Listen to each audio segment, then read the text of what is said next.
بنا دیں، کچھ یہ بنا دیں، وہ بنا دیں. کئی تو اظہار بھی کرتے ہیں 4-5 سال ہو گیا ہمیں بہت سارے تجربات ہو چکے ہیں. اب آتا کخ نہیں ہے. چندے کے مسائل کیا ہیں وہ تو پتہ نہیں.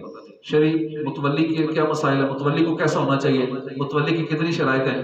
اب جتنے مساجد کی کمیٹیوں والے ہیں، متولی ہیں، ان سے اگر تھوڑا سا بلا کے ٹیسٹ لے لیا جائے، ہاں جی متولی کسے کہتے ہیں، متولی کی شرائط کیا ہے کہ وہ بندہ متولی بن سکتا ہے جن کے اندر یہ شرائط پائی جائے. پتہ ہی نہیں ہوگا شرائط کون سی ہے. جی ہمیں تو سیدھا سیدھا مسجد میں ذرا طور ٹار ہونی چاہیے، یہ چیز صدر صاحب ہیں تو یہ اسٹیج کے اوپر بٹھانا چاہیے، تو پتہ ہو محلے والوں کو. گھر میں تو چلتی نہیں اتنی، تو چلو مسجد میں تو 4 بندوں کے سامنے تو کوئی ہوتا ہوگا کہ چلو یہ چودھری صاحب ہیں، فلاں صاحب ہیں. تو یہ سب کو شوق ہوتا ہے کچھ بننے کا، چاہے کوئی مسجد کا ہوتا ہو، چاہے کوئی اور کوئی سیاسی ہوتا ہو، کوئی دینی ہوتا ہو، دنیاوی ہوتا ہو. تو شیطان ایسے سے وار کرتا ہے بس دین کی خدمت کا فلاں تحریک دینی تحریک ہے تو مجھے بس یو سی کا نگران، یو سی کا امیر، تو فلاں ایم پی کا ٹکٹ مل جائے بس اس طریقے کے ساتھ. خدمت کی سعادت ہے. دل میں اندر کچھ اور سسٹم ہوتا ہے مشہوری کا، شہرت کا، واہ واہ کا. تو چلو اسمبلی تک تو پہنچے نا، کسی تحریک کے ذریعے پہنچ جائیں، اندر تک تو پہنچے، سیٹ تو ملے گی نا.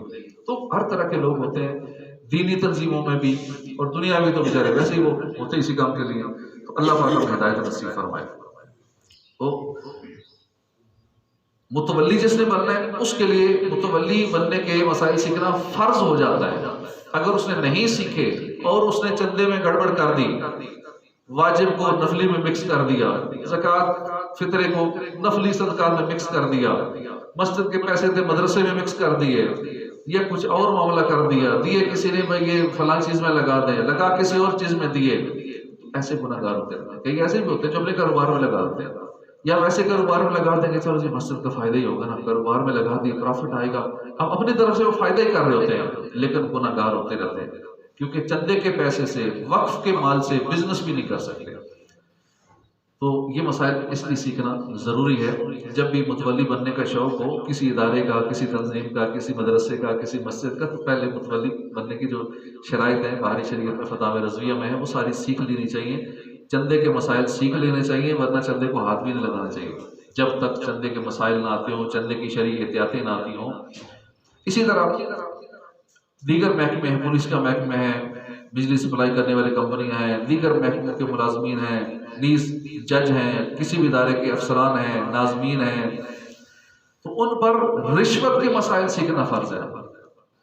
کیونکہ جب کسی بھی گورنمنٹ کے ادارے سے یا کسی بھی ادارے سے وہ وابستہ ہوگا، اب رشوت کے مسائل نہیں سیکھے گا، اب جو بھی اس کے ماتحت ہیں جس کا اس نے آڈٹ کرنا ہے، یا اگر وہ چاہے اکاؤنٹس میں، اکاؤنٹس والوں سے بھی تو واسطہ پڑتا ہے سب کا، آڈٹ والوں سے ویسے زیادہ پڑتا ہے.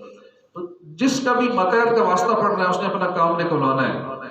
اب کوئی ایسی صورت میں وہ خدمت کرے گا کہ بندہ سمجھے گا نہیں میں رشوت تو نہیں لے رہا، یہ تو ویسے تو خدمت ہو رہی ہے، کوئی تو بیٹھے مٹھائی کے ڈبے آ گئے، آموں کی پیٹیاں آ گئی، گاڑی تحفے میں آ گئی، فلاں چیز آ گئی. وہ ڈاکٹر صاحب ہے تو وہ کہیں گے آپ کو یہ گاڑی تحفے میں ہے، تو آپ کو فلاں ملک کی ٹکٹ ہے، تو آپ کو ورلڈ ٹور کے لیے آپ نے یہ کرنا ہے، خالی بس یہ ہماری دوائیاں ریکمینڈ کرنی ہے، باقی آپ کے لیے ہماری طرف سے یہ خدمت ہے، یہ تحفتاً پیش کر رہے ہیں. تو بس کر ہم بھی اسی کو تحفتاً سمجھ کے، جائز سمجھ کے وہ سارا کچھ لے رہے ہوتے ہیں، اور وہی دوائیاں ریکمینڈ کرتے ہیں چاہے اگلے کا بیڑا غرق ہو جائے مریض کا. تو وہ انسانوں کی پرواہ نہیں ہوتی، لیکن وہ چونکہ خود بہت کچھ مل رہا ہوتا ہے، مال چاہیے، دنیا بھر کے ٹورز کرنے ہیں.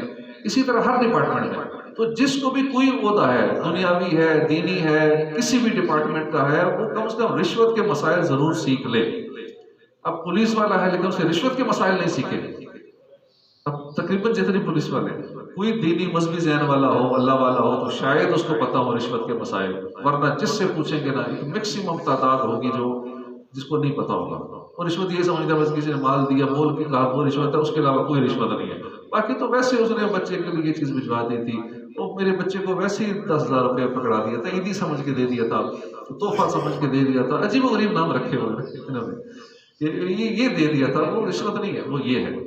تو مسائل نہ سیکھنے کا یہ نقصان ہے کہ وہ ساری زندگی رشوت کھاتے رہتے ہیں اور سمجھتے ہیں کہ ہم تو بالکل جائز طریقے سے، حلال طریقے سے کھا رہے ہیں، ہم نے تو لی نہیں، خود دیا اس نے، خود اس نے اتنی خدمت کر دی، ہم نے نہیں مانگی بالکل رشوت. تو گناہ گار ہوتے رہتے ہیں. تو یہ چیزیں ان محکموں والوں کے لیے، جج صاحبان کے لیے، وکیلوں کے لیے، خصوصاً ججوں کے لیے، کیونکہ انہوں نے فیصلے سنانے ہوتے ہیں اور خدمتیں ان کی مختلف انداز میں ہوتی رہتی ہیں. بعضوں نے تو آگے باقاعدہ ڈائریکٹ تو کچھ لے نہیں سکتے، لیکن آگے اپنے بندے ایسے رکھے ہوتے ہیں کہ جو میرے خدمات کرواتے رہتے ہیں، پر کیس اتنا لینا ہے تو یہ ہو جائے گا، تو یہ سب چل رہا ہے ہمارے ملک میں. تو تقریباً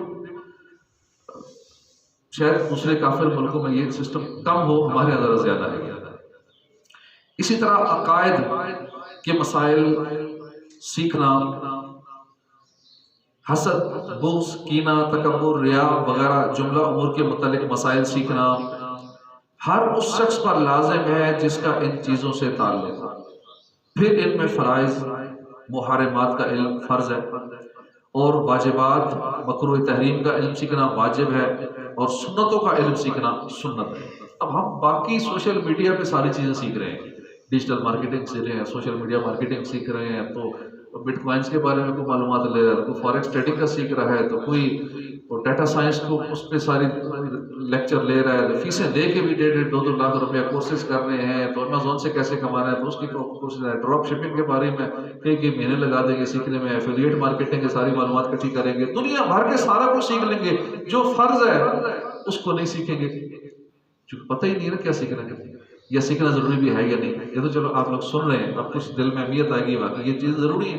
اگر آپ کچھ اور سیکھ رہے ہیں تو اس کو ذرا پینڈنگ کر کے اس کے لیے ٹائم نکال لیا جائے. پہلے یہ سیکھنا چاہیے، ٹھیک ہے، باقی ٹائم بچتا ہے تو اور بھی چیزیں سیکھ لیں. لیکن جن عقائد کا، جن فرائض کا، جن علوم کا سیکھنا ہمارے اوپر فرض ہے، واجب ہے، اس کو پہلے سیکھا جائے. اس مفہوم کی ایک حدیث حضرت علی المرتضیٰ کرم اللہ تعالی وجہ کریم سے روایت ہے. سرکار دو عالم صلی اللہ علیہ وسلم نے فرمایا، علم کا طلب کرنا ہر مومن پر فرض ہے، یہ کہ وہ روزہ، نماز، حرام، حدود اور احکام کو جانے. اس حدیث کی شرح میں خطیب بغدادی رحمۃ اللہ علیہ فرماتے ہیں، حضور پر نور صلی اللہ علیہ وسلم کے اس فرمان کہ علم حاصل کرنا ہر مسلمان پر فرض ہے کا معنی یہ ہے کہ ہر شخص پر فرض ہے کہ وہ اپنی موجودہ حالت کے مسائل سیکھے جس پر اس کی لا علمی کو قدرت نہ ہو. اسی طرح کا ایک اور قول حضرت حسن بن ربی سے مروی ہے، وہ فرماتے کہ میں نے حضرت عبداللہ بن مبارک سے پوچھا کہ طلب العلم فریضۃ علی کل مسلم کی تفسیر کیا ہے؟ آپ نے فرمایا، یہ وہ علم نہیں ہے جس کو تم آج کل حاصل کر رہے ہو، بلکہ علم کا طلب کرنا اس صورت میں فرض ہے کہ آدمی کو دین کا کوئی مسئلہ پیش آئے تو وہ اس مسئلے کے بارے میں کسی عالم سے پوچھے، یہاں تک کہ وہ عالم اسے بتا دے. حضرت علی بن حسن بن شفیق رضی اللہ عنہ فرماتے ہیں کہ میں نے حضرت عبداللہ بن مبارک سے پوچھا کہ علم سیکھنے کے اندر وہ کیا چیز ہے جو لوگوں پہ فرض ہے؟ آپ نے فرمایا، وہ یہ ہے کہ آدمی کسی کام کی طرف قدم نہ اٹھائے جب تک اس کے بارے میں سوال کرے کہ اس کا حکم سیکھ نہ لے. یہ وہ علم ہے جس کا سیکھنا لوگوں پر واجب ہے. اب مثال کے طور پہ مسجد میں، ابھی مسجد وقف کا مال ہے، چندے کا مال ہے، مسجد میں کیل ٹھونکنی ہے. اب ہم تو یہ کرتے ہیں ٹھونک دیں گے بس، لیکن جو اہل علم ہے وہ کہتے نہیں، کیل ٹھونکنی ہے تو پہلے اس کا شرعی مسئلہ پوچھ لیں، کیونکہ کیل ٹھونک رہے ہیں اس میں ہم ایک قسم کے تغیر و تبدل کر رہے ہیں. اس کی چیز تھوڑی خراب ہوگی، تھوڑا سا اس میں ٹوٹے گا سیمنٹ، تھوڑا فرق آئے گا اس کی خوبصورتی میں، یعنی اس کو تھوڑا سا خراب مل کر ہلکا سا چیک کیا جائے، چند پیسے ہی کا نقصان کیوں نہ ہو. کیل کیوں ٹھوکنی ہے، کس وجہ سے ٹھوکنی ہے، کتنی ضرورت ہے ٹھوکنے کی، پہلے دارالفتہ سے پوچھ لیا جائے، پھر کیل ٹھونکی جائے. اگر غلطی سے ٹھونک دی، اب بعد میں پتہ چلا یہ تو نہیں ٹھونکنی چاہیے، آپ کھیڑ دو، فوراً کھیڑنی بھی نہیں. آپ پہلے فتویٰ لینے دارالفتہ سے پوچھنے کی غلطی سے مجھے کیل ٹھونکے، 1 انچ کی کیل میں نے ٹھونک دی، پتہ نہیں تھا، مجھے شرعی مسئلہ پتہ چلا ہے کہ کیل ٹھونکتا منع ہے، تو اب شرعی مسئلہ معلوم ہو تو اس کے مطابق اسے کریں. کئی جگہ دارالفتہ سے جب مسائل معلوم کیے گئے تو پوری مساجد یا مدارس گرانے پڑ گئے. جتنوں نے اس پہ خرچہ کیا تھا، پیسے لگائے تھے، سارے گناہ گار بھی ہوئے، پیسے لگا کے گناہ گار بھی ہوئے، ان پہ تاوان بھی پڑا. لیکن ایسا ہوتا نہیں مسجدوں میں، جس کا جو دل کرتا ہے بس وہ کرتا ہے، توڑ پھوڑ کر دیتے ہیں. کیل ٹھوکنا تو ایک چھوٹی سی مثال دی ہے نا، بڑے لوگ کام کر دیتے ہیں، تو توڑ دیں گے نہیں، یہ اب یوں ہونا چاہیے، اب نقشہ یوں ہونا چاہیے، توڑ پھوڑ کے اس کو یوں کر دیا. یہ وقف کا مال ہے، ذاتی نہیں ہے. اپنا گھر ہو تو پھر جو جیسے مرضی کرے، لیکن جب وقف کا مال ہے، چندے کا مال ہے، اللہ کا گھر ہے، تو وہاں پہ شرعی معلومات کے مطابق چلیں گے. جہاں دارالفتہ مفتیان کرام جیسے رہنمائی کریں گے اس کے مطابق چل رہا ہے. حضرت علی بن حسن بن شفیق فرماتے ہیں کہ میں نے حضرت عبداللہ بن مبارک سے پوچھا علم سیکھنے کے اندر وہ کیا چیز ہے جو فرض ہے؟ فرمایا وہ یہ ہے کہ آدمی کسی کام کی طرف قدم نہ اٹھائے جب تک سوال کر کے اس کا علم نہ سیکھ لے. کاروبار کرنا ہے پہلے یہ نہ سیکھنا شروع کر دے، پیسے لگا کے کورس کرنا شروع کر دے، پہلے دیکھے جو میں سیکھنے لگا ہوں وہ اس کے ذریعے کمائی کرنا حلال ہے یا حرام ہے، پھر سیکھے. ورنہ یہ نہ ٹائم ضائع کر کے پیسہ لگا کے اتنے لیکچر سن کے یوٹیوب سے یوڈیمی سے دیگر جگہوں سے سارے کورس کر لیے، بعد میں پتہ چلے تو کام ہی حرام تھا، پیسہ بھی ضائع ہوا، ٹائم بھی ویسٹ ہوا. تو اس لیے سب سے پہلے یہ معلومات لے لینی چاہیے. ہم فوراً دیکھتے ہیں کہ جدید سسٹم یہ آ گیا ہے، بٹ کوائن آ گیا ہے، فلاں کرپٹو کرنسی آ گئی ہے، فلاں فارکس ٹریڈنگ آ گئی ہے، تو بس اندھے واہ اس میں گھس گیا. یہ نہیں دیکھا وہ اس کی جائز ہے یا نہیں ہے، پہلے میں اس کی شرعی معلومات تو لے لوں. تو کئی لوگ اتنا پھر کمانے میں آگے نکل جاتے ہیں، اب ان کو شرعی مسئلہ بتایا جائے تو وہ ذہن نہیں مانتا کیونکہ لاکھوں ڈالر آ رہے ہیں. کئی ایسے ہیں ہمارے یہاں قریب ہی رہنے والے نمازیوں میں بھی کچھ ایسے لوگ تھے جو ان چیزوں میں بہت آگے تک، جب مسئلہ بتایا جائے تو نمازی پڑھنا چھوڑ دیتے ہیں کہ نہیں یہ تو ہماری اتنی آمدنی رک جائے گی. اب اتنا زیادہ مال آ رہا ہو، جب ماہانہ لاکھوں میں آ رہا ہو تو پھر وہ شرعی مسئلہ سمجھ میں نہیں آتا، کیونکہ مال کی محبت ایسی ہے، ایسی خطرناک چیز ہے کہ پھر وہ کہتا ہے کہ کیوں اپنا نقصان کروں. اب لگژری لائف ہے، اتنا سارا گھر بنایا 1.5 کروڑ کا اسی کمائی سے، باقی گاڑی اتنی عالیشان لے لی، سارا کچھ کر لیا، اب یہ تو مجھے سارا کچھ ختم کروانا چاہتے ہیں. تو وہ شرعی مسئلہ اس کی سمجھ میں نہیں آتا، بچوں کہتے ہیں چپ کر کے چلتے رہو، نظام چلاتے رہو. اب وہ حرام کی ایسی لت پڑ جاتی ہے کہ بندہ پھر ساری زندگی اس کا حرام پہ ہی نظام چلتا ہے. جو بندہ حلال طریقے سے زندگی گزارنا چاہتا ہے، کمانا چاہتا ہے، اللہ پاک اس کے حلال کے ذرائع عطا فرماتا ہے. جو ایک طرف حرام کا طریقہ کار اختیار کر لیتا ہے اور لت پڑ جاتی ہے اس کو، وہ پھر اسی پہ رہتا ہے. تو اللہ پاک ہمیں حرام سے بچائے، رزق کے حلال کمانے کی توفیق عطا فرمائے. اور شرعی مسئلہ پوچھ کے ہم کوئی بھی کام کریں اس سے پہلے اس کی معلومات لے لیں، یہی سیکھنا واجب ہے لوگوں پر. اور پھر اپنے اس کلام کی تفسیر کرتے ہوئے فرمایا کہ اگر کسی بندے کے پاس مال نہ ہو تو اس پر واجب نہیں کہ زکوٰۃ کے مسائل سیکھے. مال نہیں ہے، اب نہیں بھی سیکھتے تو خیر چل جائے گا، لیکن جب مال آ گیا اب زکوٰۃ کے مسائل سیکھنا فرض ہو گیا.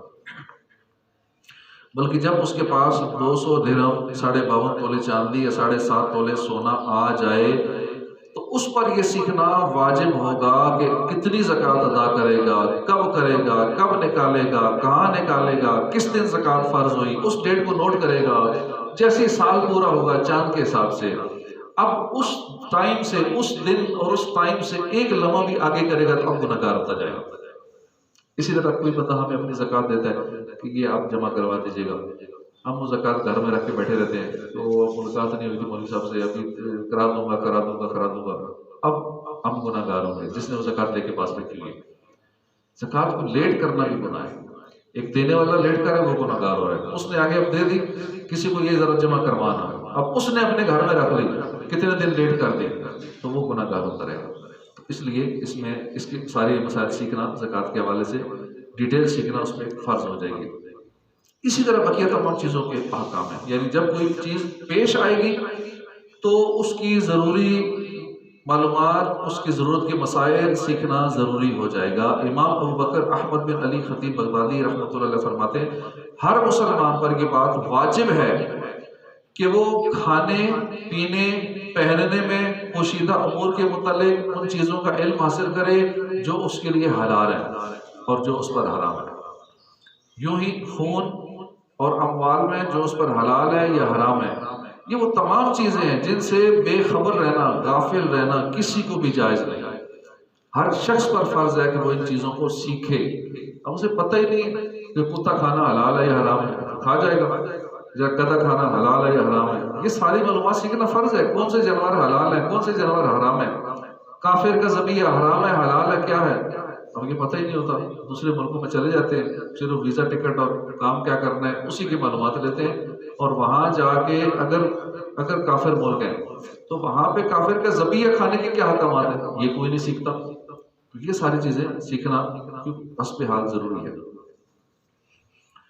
اور امام یعنی حاکم وقت عورتوں کے شوہروں کو اور لوڑیوں کے آقاؤں کو مجبور کرے کہ وہ انہیں وہ چیزیں سکھائیں جن کا ہم نے ذکر کیا، اور حاکم وقت پر فرض ہے کہ وہ لوگوں کو اس بارے میں پکڑ کرے اور جاہلوں کو سکھانے کی جماعتیں ترتیب دے، اور اس کے لیے بیت المال کے اندر رزق مقرر کرے، اور علماء پر واجب ہے کہ وہ جاہلوں کو وہ چیزیں سکھائیں جن سے وہ حق و باطل میں فرق کر لیں۔ اب حکمران ہمیں کیا سکھائیں گے، ان کو خود نہیں پتہ۔ اسمبلیوں میں بیٹھے ہیں، کسی سے فرض علوم کے بارے میں سوال کر لو، کھ نہیں پتہ، قرآن دیکھ کے پڑھنا نہیں آتا، چھوٹی چھوٹی صورتیں جو آپ بچے جانتے ہیں وہ ان کو نہیں آتی، اور اسمبلیوں تک پہنچ جاتے ہیں۔ نماز پڑھنی سیدھی آتی نہیں ہے، عید والے دن دائیں بائیں دیکھ رہے ہوتے ہیں کہ پتہ نہیں اللہ پاک کے لیے ہاتھ اوپر اٹھانے یا نہیں اٹھانے۔ تو اللہ پاک ایسے حکمران نصیب فرمائے جو باشرہ ہوں، نیک ہوں، عالم ہوں، شرعی مسائل جانتے ہوں، تو پھر وہ عوام کو کچھ سکھائیں گے نا۔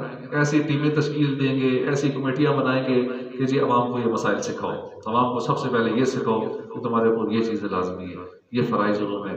کوئی بازار میں نہیں آئے گا جب تک خرید و فروخت کے مسائل نہیں سیکھے گا۔ غالباً فاروق اعظم نے یہ حکم جاری کیا تھا کہ خرید و فروخت کے مسائل جس کو نہیں آتے بازار کا رخ نہیں کرے گا۔ ہمارے بازار میں تین موسٹلی وہ لوگ ہیں جن کو کھ نہیں آتا ہوتا، جاہل ہوتے ہیں، خرید و فروخت کا بالکل علم ہی نہیں ہوتا، کوئی چیز خریدنی کیسے خریدنی، اس کی شرعی مسائل ہیں۔ ان تمام اقوال سے روز روشن کی طرح عیاں ہے کہ علم دین سیکھنا صرف کسی ایک خاص گروہ کا کام نہیں ہے، بلکہ اپنی ضرورت کی بقدر علم سیکھنا یہ ہر مسلمان پر فرض ہے۔ لوگ سمجھتے ہیں شاید کہ چلو ایک بچے کو عالم بنا دو، باقیوں کو چاہے کچھ آتا ہو یا نہ ہو، خود کچھ آتا ہو یا نہ آتا ہو، مخصوص کسی طبقے مولوی صاحب کو علم ہونا چاہیے، باقیوں کو ضرورت نہیں ہے۔ تو ہر مسلمان کو ضروری مسائل سیکھنا فرض ہے، لیکن افسوس کی بات ہے کہ آج مسلمانوں کی اکثریت علم دین سے دور نظر آتی ہے۔ نمازیوں کو دیکھیں، 40 سال نماز پڑھنے کے باوجود حال یہ ہے، کسی کو وضو کرنا نہیں آتا، کسی کو غسل کا طریقہ نہیں پتا، کوئی نماز کے فرائض کو صحیح طریقے سے ادا نہیں کرتا، کوئی واجبات سے جاہل ہے، کسی کی قرات درست نہیں ہے، کسی کا سجدہ غلط ہے۔ یہی حال دیگر عبادات کا ہے، خصوصاً جن لوگوں نے حج کیا ان کو پتا ہوگا کتنی غلطیاں لوگ کر رہے ہیں حج کے دوران۔ اور اکثر ان لوگوں کی اکثریت ہوتی ہے جو یہ کہتے نظر آتے ہیں کہ بس حج کے لیے چلے جاؤ، جو لوگ کر رہے ہیں وہی تم بھی کر رہے ہیں، ہم بھی وہی کر لیں گے، دیکھا دیکھی جو لوگ کر رہے ہو، ٹھیک آج ہو جائے گا۔ جب عبادات کا یہ حال ہے تو دیگر فرض علوم کا حال کیا ہوگا؟ یوں ہی حسد، بغض، کینہ، تکبر، غیبت، چغلی، بہتان اور نہ جانے کتنے ایسے امور ہیں جن کے مسائل کا جاننا فرض ہے، لیکن ایک بڑی تعداد کو ان کی تعریف تک پتہ نہیں ہے کہ what is definition of غیبت، چغلی، کینہ، تعریف ہی نہیں پتہ، تو علاج کیسے ہوگا، اسباب کا کیسے پتہ چلے گا، بچیں گے کیسے؟ بلکہ ان کی فرضیت تک کا علم نہیں ہے کہ یہ چیزیں فرض بھی ہیں سیکھنا۔ یہ وہ چیزیں ہیں جن کا گناہ ہونا عموماً لوگوں کو معلوم ہوتا ہے، اور وہ چیزیں جن کے بارے میں بالکل بے خبر ہیں، جیسے خرید و فروخت ہے، ملازمت ہے، مسجد اور مدرسہ ہے، دیگر بہت سی چیزیں ایسی ہیں جن کے بارے لوگوں کو یہ تک معلوم نہیں کہ ان کے کچھ مسائل بھی ہیں۔ بس ہر طرف ایک اندھیر نگری مچی ہوئی۔ اب ایسی صورت میں ہر شخص پر ضروری ہے خود بھی علم سیکھے، اور جن پر اس کا بس چلتا ہو انہیں بھی علم سیکھنے کی طرف لائے، جنہیں خود سکھا سکتا ہے انہیں سکھائے۔ ایک دن میں سفر پہ تھا، یہاں سے جی ٹی روڈ پہ جا رہا تھا، رستے میں نماز پڑھنی تھی، پیٹرول پمپ پہ نماز پڑھی، امام صاحب نے نماز پڑھائی۔ اب نظر پڑی جاتی ہے، بالکل بندہ پیچھے کھڑا ہو، امام صاحب کی ایک انگلی بھی نہیں لگی ہوئی تھی۔ انگلی کا پیٹ لگنا کم از کم ایک کا فرض ہے، اکثر کا واجب ہے، سب کا سنت ہے، سب کا پیٹ لگنا، ایک بھی نہیں لگی، پیچھے کو نکلی انگلی۔ آج ینگ تھا، جوان تھا، چلو کوئی بوڑھا ہو تو کسی کو بیماری ہے، کوئی مسئلہ ہے تو وہ ایک الگ میٹر ہے، تو ایک بھی نہیں۔ اور وہ مولوی صاحب، میں نے کہا گئی ہماری نماز، تو سلام پھیرنے کے بعد میں نے کہا بھائی مولوی صاحب یہ آپ نے سب کی نماز ضائع کر دی، نماز میں مسئلہ یہ ہے کہ ایک انگلی کا فرض ہے، اکثر کا واجب ہے، اور یہ ان کو غصہ آ گیا کہ میری بےزتی ہوگی سب کے سامنے۔ شرعی مسئلہ کو بتائے تو خوش ہونا چاہیے کہ اگلے نے میری رہنمائی کی ہے، میری نماز بچائی ہے، وہ تو لڑنے پہ آ گئے۔ میں نے سب سے کہا بھی اپنی پڑھو، ہماری نماز اس نے ضائع کرائی ہے، میں نے تو اپنی پڑھی، اور باقیوں نے، عوام کا ذہن نہیں دوبارہ پڑھنے کا، بہرحال میں نے اپنی پڑھ لی اور باقی ایسے ہی چلے گئے۔ اب کتنوں کی نمازیں ضائع کرتے ہیں، خاص کر مذہبی لوگوں کا یہ حال ہے کہ صرف بس حفظ کر لیا اور مسائل نہیں سیکھے۔ تو الحمدللہ دعوت اسلامی کا ایسا مدنی ماحول ہے، امیر اہل سنت کی سوچ ہے کہ مسائل سیکھنا، نماز کے بارے میں سیکھنا، ہر چیز کی باریکیاں سیکھنا، مدنی مذاکروں میں سکھاتے ہیں، اور ایسے ماشاءاللہ ہر انداز میں قافلوں میں سکھاتے ہیں۔ ورنہ عام لوگ بس حفظ کرا دیا یا بالفرض درس نظامی کے بھی چند سال پڑھ لیے، لیکن اس کے باوجود بھی کئی ایسے ہیں جن کو نماز سیدھی نہیں پڑھنی آتی تھی، نماز کے مسائل نہیں سیکھتے۔ نماز کے 18,000 سے زیادہ مسائل ہیں نماز کے صرف، ایک بزرگ 10 سال تک گھر سے دور رہے، سفر میں رہے، نماز سیکھتے رہے، 10 سال بعد گھر پیغام بھیجا کہ اب میں نے نماز سیکھنی ہے۔ ہم غور کریں کہ ہم نے نماز سیکھنے کے لیے کتنے وقت کی قربانی دی ہے؟ کیا ہر مہینے 3 دن جاتے ہیں، گھر سے نکلتے ہیں کہ چلو قافلے میں جا کے نماز سیکھ لیتے ہیں؟ کیا ہر 12 ماہ میں ایک مہینہ نکالتے ہیں کہ چلو اس مہینے میں صرف نماز ہی سیکھیں گے؟ تو سیکھنا چاہیے ہمیں، اللہ کی راہ میں سفر کرنا چاہیے، علم دین سیکھنا چاہیے۔ اگر کوئی شرعی مسئلہ ہمیں بتائے تو اس میں مائنڈ بھی نہیں کرنا چاہیے کہ مجھے نہیں آتا تو میری بےزتی ہو گئی ہے، ایسا نہیں کرنا چاہیے۔ اگر تمام والدین اپنی اولاد کو اور تمام اساتذہ اپنے شاگردوں کو اور تمام پیر صاحبان اپنے مریدوں کو اور تمام افسران اور صاحب اقتدار حضرات اپنے ماتحتوں کو علم دین کی طرف لگا دیں تو کچھ ہی عرصے میں ہر طرف دین اور علم کا دور دورہ ہو جائے گا اور لوگوں کے معاملات خود بخود شریعت کے مطابق ہوتے چلے جائیں گے۔ ہمیں جائز فائدہ اٹھانا چاہیے نا، لوگ ناجائز فائدہ اٹھاتے ہیں اپنے عہدے کا، اپنے منصب کا، اپنی شہرت کا، اپنی محبت کا۔ اب کتنے لوگوں کے فینز ہوتے ہیں آج کل سوشل میڈیا پہ، نہ کوئی کہتا ہے جی میرے 10 لاکھ فینز ہیں، اتنے فالورز ہیں، میرے 1 کروڑ فالورز ہیں۔ کوئی فالورز سے آخرت کا فائدہ کیا لیا؟ امیر اہل سنت ہے نا، ان کے فالورز نہیں ہیں، ان سے لوگ محبت کرتے ہیں، آپ ان سے جائز فائدہ لیتے ہیں۔ ٹھیک ہے، مجھ سے محبت کرتے ہو تو میں تمہیں دعا دوں گا، یا اللہ اس کو مدینہ دکھا دے، یا اللہ اس کو پھر ایمان سلامت رکھنا، اس طرح کی دعا دے دیتے ہیں۔ اور اگلے کو کہتے ہیں کہ تم نے یہ کتابیں پڑھنی ہیں، تم نے اتنا تلاوت کرنی ہے، تم نے اتنے روزے رکھنے ہیں، تم نے یہ کام کرنا۔ اب یہ جائز فائدہ ہے کہ ایک تو اگلے کو عبادت میں لگا دیا، آپ نے نمازوں کی پابندی کرنی ہے، آپ نے یہ کرنا ہے، روزے رکھنے ہیں، نیک اعمال میں لگا دیا، قافلوں میں سفر کرنا ہے، آپ نے یہ دینی کورس کرنا ہے، تو یہ جائز فائدہ ہے۔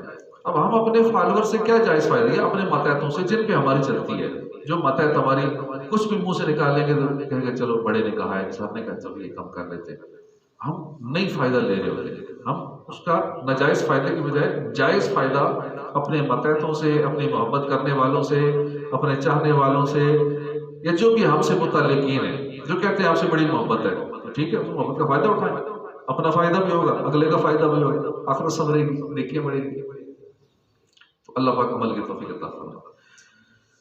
والدین وغیرہ ان کو چاہیے کہ اپنے بچوں کو لازمی سکھائیں، کیونکہ بچوں پہ تو چل رہی ہوتی ہے نا، اس طرح استاد جو ہوتے ہیں ان کی بھی اپنے شاگردوں پہ چلتی ہے، ان کو بھی چاہیے اپنے شاگردوں کو یہ چیز سکھائیں۔ فی الوقت جو نازک صورتحال ہے اس کا اندازہ اس بات سے لگا لیں کہ ایک مرتبہ سناروں کی ایک بڑی تعداد کو ایک جگہ جمع کیا گیا، جب ان سے تفصیل کے ساتھ ان کا طریقہ کار معلوم کیا گیا تو واضح ہوا کہ اس وقت سونے چاندی کی تجارت کا جو طریقہ رائج ہے، جو موجودہ طریقہ چل رہا ہے، وہ تقریباً 80% خلاف شریعت ہے۔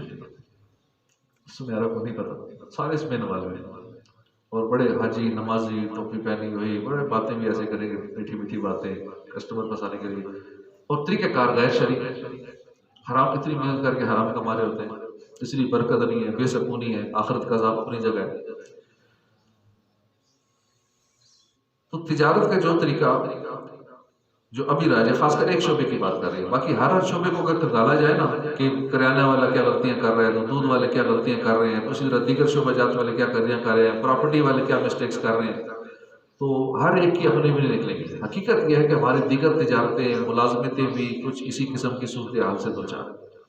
جب معاملہ اتنا نازک ہے تو ہر شخص اپنی ذمہ داری کو محسوس کر سکتا ہے، اس لیے ہر شخص پر ضروری ہے کہ علم دین سیکھنے اور حتی الامکان دوسروں کو سکھائے، خود بھی سیکھے اور اس راہ پر اوروں کو بھی لگائے۔ اور یہ محض ایک مشورہ نہیں ہے بلکہ اللہ اور اس کے محبوب کا حکم ہے۔ چنانچہ حضرت انس بن مالک سے روایت ہے، رسول اللہ صلی اللہ علیہ وسلم نے فرمایا، تم میں سے ہر ایک حاکم ہے اور تم میں سے ہر ایک سے اس کی رعایا کے بارے میں سوال کیا جائے گا۔ بس شہر کا حکمران لوگوں پر حاکم ہے، اس سے اس کے ماتحت لوگوں کے بارے میں پوچھا جائے گا۔ مرد اپنے گھر والوں پر حاکم ہے، اس کے بارے میں، اس کی بیوی کے بارے میں پوچھا جائے گا، اور ان کے غلاموں کے بارے میں، نوکروں کے بارے میں، اس کی اولاد کے بارے میں اسے پوچھا جائے گا، جن کا وہ مالک ہے، جتنے بھی اس کے اندر آتے ہیں ان کے بارے میں سوال ہوگا۔ مذکورہ بالا حدیث میں اگرچہ ہر بڑے کو اپنے ماتحت کو علم سکھانے کا فرمایا ہے، لیکن والدین پر اپنی اولاد کی ذمہ داری چونکہ سب سے زیادہ ہے، اس لیے بطور خاص تاکید فرمائی گئی ہے۔ چنانچہ حضرت عثمان الحاتبی رضی اللہ عنہ فرماتے ہیں، میں نے حضرت عبداللہ بن عمر کو سنا کہ آپ ایک شخص کو فرما رہے تھے کہ اپنے بیٹے کو ادب سکھاؤ، بے شک تم سے تمہارے بیٹے کے بارے میں پوچھا جائے گا، جو تم نے اسے سکھایا اور تمہارے اس بیٹے سے تمہاری فرما برداری اور اطاعت کے بارے میں پوچھا جائے گا۔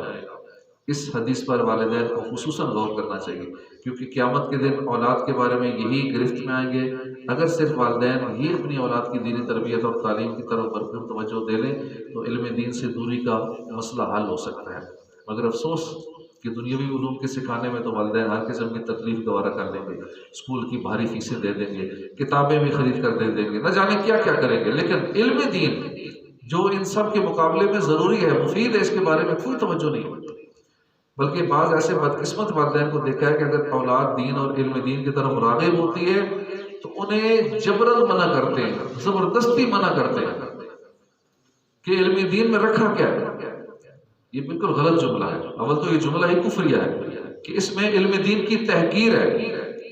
دوسری، اس میں غور کر لیں کہ علم دین سکھانا یہ افضل ترین عبادت ہے، انبیاء کرام کی وراثت ہے، دنیا اور آخرت کی خیرخواہی اور قبر و حشر کی کامیابی کا یہی ذریعہ ہے۔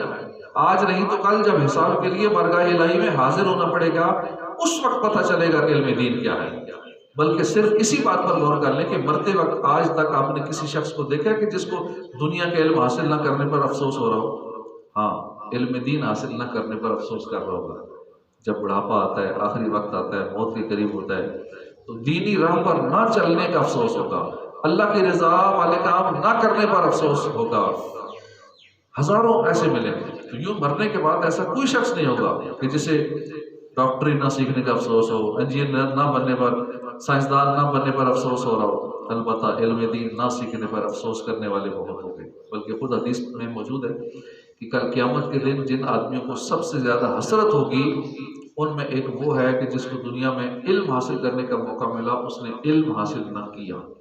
آج کل کتنے مواقع ہیں، ہم سوشل میڈیا کے ذریعے کتنا علم دین سیکھ سکتے ہیں، عالم بن سکتے ہیں، گھر بیٹھے بیٹھے موبائل کے ذریعے کتنا کچھ فری میں کورسز کر کے عالم دین بن سکتے ہیں، لیکن کسی اہل حق علماء سے نہیں، ہر ایک کو جو بھی سرچ کیا بس اسی کو سننا شروع کر دیا۔ اہل حق علماء سے علم سیکھنا، عالم بننا یہ ضروری ہے۔ اللہ تعالیٰ مسلمانوں کو عقل سلیم دے اور انہیں علم دین کی ضرورت اور اہمیت کو سمجھنے کی توفیق عطا فرمائے۔ اس سے یہ بھی معلوم ہوا کہ سوال کرنا علم حاصل ہونے کا ایک بہت بڑا ذریعہ ہے۔ حضرت علی المرتضیٰ کرم اللہ تعالیٰ وجہ الکریم سے روایت ہے، رسول کریم صلی اللہ علیہ وسلم نے فرمایا، علم خزانے ہیں اور ان خزانوں کی چابی سوال ہے۔ تم سوال کرو، اللہ تعالیٰ تم پر رحم فرمائے، کیونکہ سوال کرنے کی صورت میں 4 لوگوں کو اجر دیا جاتا ہے، سوال کرنے والے کو، سکھانے والے کو، سننے والے کو اور ان سے محبت رکھنے والے کو۔ حضرت عبداللہ بن عمر رضی اللہ عنہ سے روایت ہے، حضور صلی اللہ علیہ وسلم نے فرمایا، اچھا سوال کرنا نصف علم ہے۔ آج ہم چیٹ جی پی ٹی سے اچھا سوال کریں تو ویسے ہی جواب ملے گا، اور پراپٹ انجینئر جس کا کام یہ ہوتا ہے کہ چیٹ جی پی ٹی سے یا سوال کرنا یا اسے ڈیٹا نکالنا اور ایسی چیزیں پوچھنا کہ جو واقعی جو مطلوبہ ہے وہ اسے حاصل کر لینا۔ اب سب سے زیادہ 6-7 کروڑ سالانہ اسی کی سیلری ہے جو پراپٹ انجینئر ہو، اس وقت دنیا میں زیادہ سیلری اسی کی چل رہی ہے۔ تو یہ کیوں ہے؟ کیونکہ اسے سوال کرنا آتا ہے۔ ایسے جب پاکستان میں ڈھونڈنے چاہیں تو شاید چند ایک بھی نہ ملے۔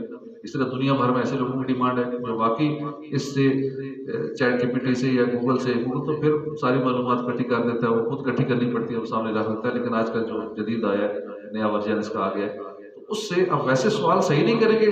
دینی مسئلہ بالفرض پوچھا ہم نے اس سے تو پتہ نہیں کون کون سے فتوے اٹھا کے ٹھیک ہے لائے گا سامنے کہ اس کے بارے میں کیا شرعی حکم ہے، وہ بھی لا دے گا سامنے چیٹ جی پی ٹی۔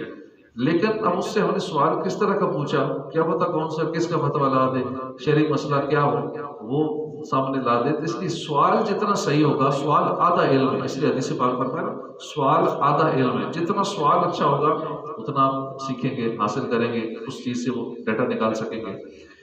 تو اللہ تعالیٰ ہمیں زندگی کے تمام پہلوؤں میں درپیش معاملات کے بارے میں اہل علم سے سوال کرنے اور اس کے ذریعے دین کے شرعی احکام کا علم حاصل کرنے کی توفیق عطا فرمائے۔